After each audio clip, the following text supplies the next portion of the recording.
Centre की सोमवार को 677 अंक की बढ़त के साथ में बंद हुए सेंसेक्स में आज गिरावट देखने को मिल रही है। सेंसेक्स 200 अंक की गिरावट के साथ 81,500 के आसपास कारोबार कर रहा है, तो वहीं निफ्टी में 60 अंक और बैंक निफ्टी में 100 अंक से भी अधिक की गिरावट देखने को मिल रही है। बात करें लेवल्स की तो निफ्टी 24,850 और बैंक निफ्टी 55,800 के लेवल्स के आसपास ट्रेड करता हुआ दिखाई दे रहा है। अब जियो पॉलिटिकल टेंशन के बीच में एशियाई बाजारों में मिला जुला सा कारोबार हो रहा है। तो चलिए हम चलते हैं हमारे market expert financial doctor Rajesh Kumar Sudani ji की तरफ और उनसे जानते हैं कि मार्केट का आज कैसा रहने वाला है हाल। नमस्कार राजेश जी, बहुत स्वागत आपका समाचार प्लस पर। नमस्कार राजेश जी, सेगमेंट की शुरुआत हम कर रहे हैं अंतर्राष्ट्रीय मोर्चे से, क्योंकि आपको क्या लगता है कि क्या ईरान पर इजराइल का ये जो हमला है और डोनाल्ड ट्रंप के तेहरान खाली करे जैसे ये बयान जो सामने आए हैं, इससे पश्चिम एशिया में किसी बड़े युद्ध की ओर ये बढ़ रहा है? आपको ऐसा लगता है, या फिर क्या ट्रंप का जो G7 समिट के बीच में छोड़ देना वैश्विक कूटनीति को और ज्यादा अस्थिर बना सकता है? बिल्कुल काफी गंभीर चिंता का विषय है। और अभी अभी जब आप और हम बात कर रहे हैं तो अभी अभी ट्रम्प साहब का दोबारा से एक बयान आ गया है और उन्होंने इमरजेंसी मीटिंग जो है नेशनल सिक्योरिटी काउंसिल की बुलाई है। और यूनाइटेड स्टेट्स स्टैंड उसके ऊपर क्या रखेगा उसके लिए उसने मीटिंग बुलाई है इमरजेंसी। और जिस ढंग से तेहरान का कर रहा है तो उससे एक बार लगता है कि ये काफी ज्यादा लंबा हो रहा है, जैसा अपनी कल बात भी हुई थी कि इजराइल जो भी कर रहा है विदाउट यूएसए की परमिशन के नहीं हो रहा है। इजराइल और यूएसए एक प्लेटफॉर्म पे है। तो मुझको ये लगता है कि जिस ढंग से अमेरिका ने डायरेक्ट इनडायरेक्ट बांग्लादेश में सत्ता परिवर्तन करी थी, उसी तरीके से इस बार भी डायरेक्टली ईरान के अंदर सत्ता परिवर्तन करने के बाद ही ये मामला खत्म होगा। क्योंकि ईरान के अंदर वहां की पब्लिक में भी काफी असंतोष है वर्तमान सत्ता के खिलाफ और अमेरिका वहां पर अपनी पसंदीदा सरकार बनाना चाहता है। तो 10, 15, 20 दिन में ये काफी बड़ा मुद्दा हो सकता है और युद्ध की तरफ हम ज्यादा जा रहे हैं। तो इससे क्रूड के अंदर बहुत बड़ी तेजी आएगी जो आ भी रही है। तो एक बार पोजीशन वेट एंड वॉच, अभी अपन के सामने युद्ध का खतरा जरूरत से ज्यादा है। क्योंकि जब ये युद्ध की शुरुआत होती है तो सबसे पहले ही हर किसी के जहन में एक बात होती है कि क्या सस्ता होगा, क्या महंगा होगा, इसका पूरा असर देखने को मिलता है बाजार पर। ठीक है राजेश जी, अब बाजार की ही हम बात कर ही रहे हैं तो निफ्टी और बैंक निफ्टी में आज खुलते ही बिकवाली का जो दबाव है वो देखने को मिल रहा है। अब ऐसे में आज के सत्र के लिए निफ्टी के लिए कौन से लेवल्स इंपॉर्टेंट माने जाएंगे, आपको क्या लग रहा है? देखिए, बिकवाली का दबाव भी है, नीचे लेवल पे बाइंग भी आ रही है। तो 24,875 से 25,025 निफ्टी इसी 150 पॉइंट के बीच में घूमेगी। आपन को कोई जरूरी नहीं है कि हम रोज ट्रेड करें, 9 ट्रेड डे भी हो सकता है। 25,025 के ऊपर निफ्टी तेजी करेंगे, 24,875 के नीचे मंदी करेंगे। तो ये आज के लिए भी यही लेवल है, कल के लिए भी यही लेवल है। जब तक कि कोई नई न्यूज इंटरनेशनल मार्केट में नहीं आती है तब तक अपने को इसी न्यूज पे काम करना है। ठीक है राजेश जी, कुछ और सेक्टर्स की भी बात कर लेते हैं। तो रियल्टी सेक्टर में अच्छी मजबूती देखने को मिल रही है, साथ ही आईटी सेक्टर में भी कुछ हद तक पॉजिटिव मोमेंट जो है वो अब नजर आ रहा है। तो क्या ये जो मोमेंट है ये कोई ट्रेंडिंग या फिर निवेश का कोई मौका छिपा हुआ है, ऐसा आपको लग रहा है? आईटी सेक्टर के बारे में मैं बोलूंगा कि निवेश का मौका मेरी नजर में नहीं है। आईटी में जो छोटी स्मॉल कंपनियां हैं जो अच्छा कर रही हैं उनमें फिर भी निवेश हो सकता है। रियल्टी सेक्टर में हम पिछले 15 दिनों से आपके चैनल के माध्यम से अपने व्यूअर्स को 3-4 बार तेजी के लिए बोल चुके हैं। और अपन ने गोदरेज प्रॉपर्टी बोला था 2 दिन पहले, फ्राइडे को ही बोला था, उसके अंदर देखिए उस लेवल से वहां से 5% की तेजी करीब करीब आ गई है। रियल्टी सेक्टर अभी भी अच्छा लगता है। पूरे इंडिया में हमें रियल्टी सेक्टर में एक ड्रामेटिकली चेंजेस देखने को मिला है। Upper class, super upper class, B1 अच्छा लग्जरियस फ्लैट चाह रहा है। एक तो होता है कि नीड बेस्ड बाइंग होती है कि मेरे को नॉर्मल फ्लैट चाहिए, उसके लिए वो रात दिन की मेहनत करता है, लोन लेता है। और जो अल्ट्रा HNI है उसके लिए आज की तारीख में 25-50 लाख 1-2 करोड़ रुपए का कोई वैल्यू नहीं है, वो एक्स्ट्रा एमेनिटीज के साथ फ्लैट चाह रहा है। तो रियल एस्टेट में वो कंपनियां जो बहुत सुपर स्टाइल के DLF गोदरेज प्रॉपर्टी जो सुपर या प्रेस्टीज जो बहुत एक्स्ट्रा ऑर्डिनरी फ्लैट्स बना रहे हैं, उनमें ही तेजी है, उनमें तेजी रहेगी। नॉर्मल रियल एस्टेट के फ्लैट्स में तेजी नहीं रहेगी।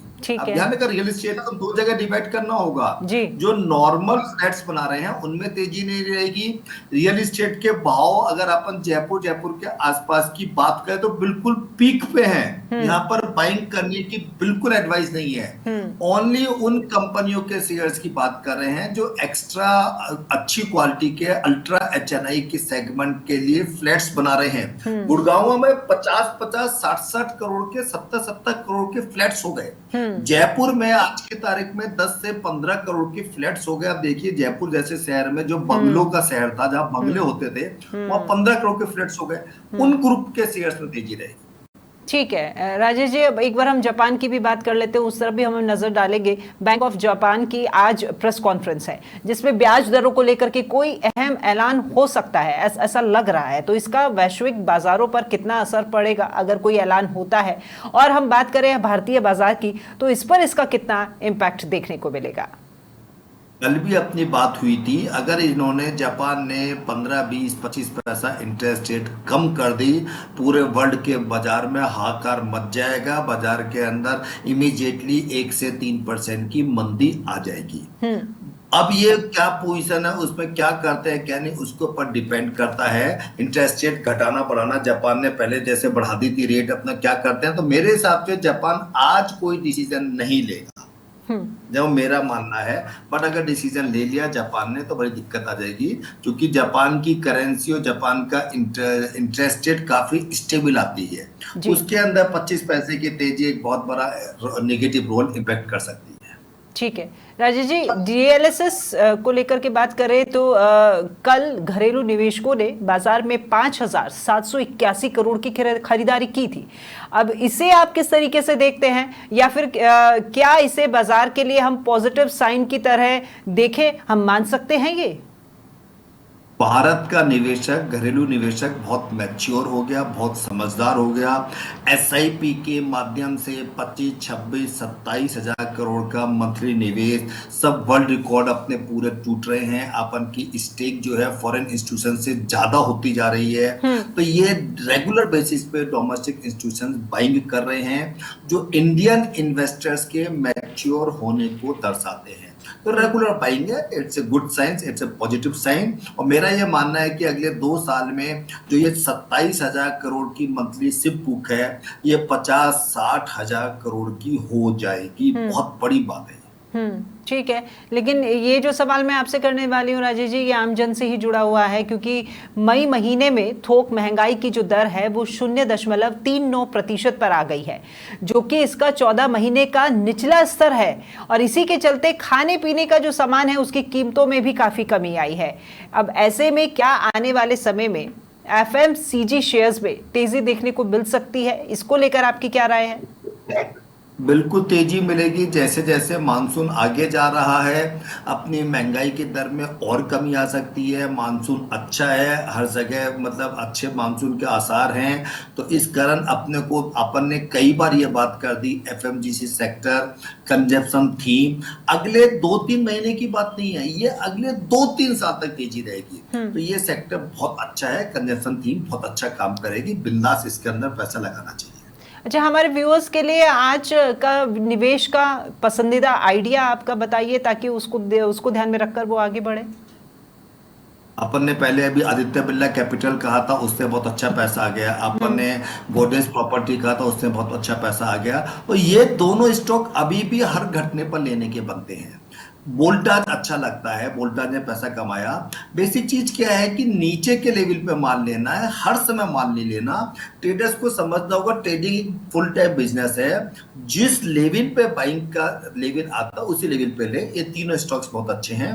एज पर सेबी नॉर्म्स मेरा, मेरी फैमिली का, मेरे प्रीमियम मेंबर्स का तीनों स्टॉक में निवेश है। ठीक है, अंतिम सवाल ले रही हूँ राजेश जी मैं आपसे। देखिए पीएसयू यानी कि जो भी सरकारी कंपनी है, उन पीएसयू कंपनी एनटीपीसी बॉन्ड और या फिर एनसीडी जारी करके 18,000 करोड़ रुपए का जो फंड है वो जुटाने की अभी योजना बनाई जा रही है। तो एनटीपीसी के जो शेयर हैं उन शेयर को लेकर के आप क्या एडवाइस देंगे व्यूअर्स को?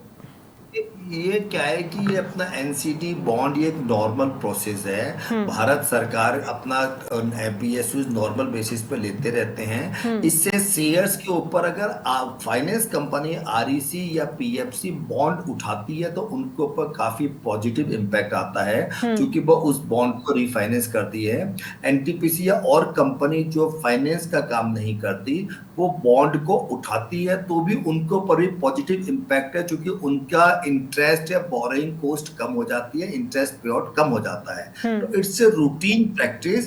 कोई इतना बड़ा मेजर इम्पैक्ट इस चीज का नहीं पड़ता। It's a routine practice. ठीक है राजेश जी, बहुत शुक्रिया आपका हमारे साथ में जुड़ने के लिए और हमारे व्यूअर्स को ये तमाम एडवाइस देने के लिए। तो सोच समझकर आप निवेश कीजिए और आगे बढ़िए। और फिलहाल इस सेगमेंट में इतना ही। नमस्कार।